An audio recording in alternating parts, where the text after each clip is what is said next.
പുതിയൊരു വീഡിയോയിലേക്ക് സ്വാഗതം. കേരള ബ്ലാസ്റ്റേഴ്സിന്റെ പരിശീലകനായിരുന്ന ഇവൻ യുക്കോമാനോവിച്ച് ക്ലബ്ബ് വിട്ടതിനു ശേഷം കോച്ചിന്റെ ഭാഗത്തുനിന്ന് യാതൊരുവിധ പ്രതികരണവും ഉണ്ടായിരുന്നില്ല. ആശാൻ ക്ലബ്ബ് വിട്ടത് കേരള ബ്ലാസ്റ്റേഴ്സ് ആരാധകരെ ഒരുപാട് വേദനിപ്പിച്ച ഒരു കാര്യമായിരുന്നു. ആശാൻ പറഞ്ഞത് ഇങ്ങനെയായിരുന്നു: ഡിയർ കേരള, വികാരവും കണ്ണുനീരുമില്ലാതെ ഈ വാക്കുകൾ എഴുതാൻ എനിക്ക് സാധിക്കില്ല. ജീവിതത്തിൽ നമ്മൾ മുന്നോട്ട് പോകുമ്പോൾ ഇത്തരത്തിലുള്ള ചില തീരുമാനങ്ങൾ നമ്മൾ എടുക്കേണ്ടതുണ്ട്. തുടർന്ന് ഒരുപാട് കാര്യങ്ങൾ വ്യക്തമാക്കിയ ഒരു കുറിപ്പായിരുന്നു ഇവാൻ ഇന്ന് പോസ്റ്റ് ചെയ്തിട്ടുണ്ടായിരുന്നത്.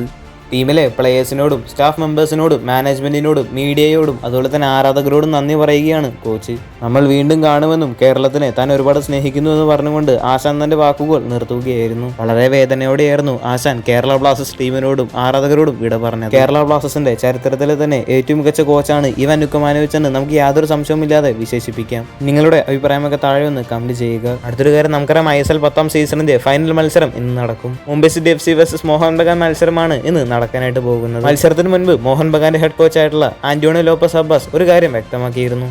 അബ്ബാസ് പറഞ്ഞത് ഇങ്ങനെയായിരുന്നു: തന്റെ കോച്ചിങ് കരിയറിലെ അവസാന നിമിഷങ്ങളിലൂടെയാണ് താനിപ്പോൾ കടന്നുപോയിക്കൊണ്ടിരിക്കുന്നത്. താൻ വളരെയധികം സന്തോഷവാനാണ് എന്നും കോച്ച് പറഞ്ഞിരുന്നു. തന്റെ കോച്ചിങ് കരിയറിലെ അവസാന നിമിഷങ്ങളെല്ലാം താൻ എൻജോയ് ചെയ്യുന്നുണ്ട് എന്നായിരുന്നു അബ്ബാസ് പറഞ്ഞിരുന്നത്. മോഹൻ ബഗാനെ വീണ്ടും കിരീടം നേടിക്കൊടുക്കാൻ അബ്ബാസിന് സാധിക്കുമെന്നൊക്കെ നമുക്ക് കാത്തിരുന്ന് തന്നെ കാണാം. എന്തായാലും ഇത് വാശിയേറിയ പോരാട്ടം തന്നെയായിരിക്കും കാണാൻ സാധിക്കുക എന്നതിൽ സംശയമില്ല. ISLുമായിട്ടും കേരള ബ്ലാസ്റ്റേഴ്സുമായിട്ട് ബന്ധപ്പെട്ട വാർത്തകളൊക്കെ അറിഞ്ഞായിട്ട് ചാനൽ സബ്സ്ക്രൈബ് ചെയ്യുക. അടുത്തുള്ള ബെല്ലൈക്കൺ ഓൾ ഓഫ് സ്റ്റാമ്പിൾ ചെയ്യാൻ മറക്കരുത്. അടുത്തൊരു വീഡിയോ എടുത്ത് നമുക്ക് വീണ്ടും കാണാം.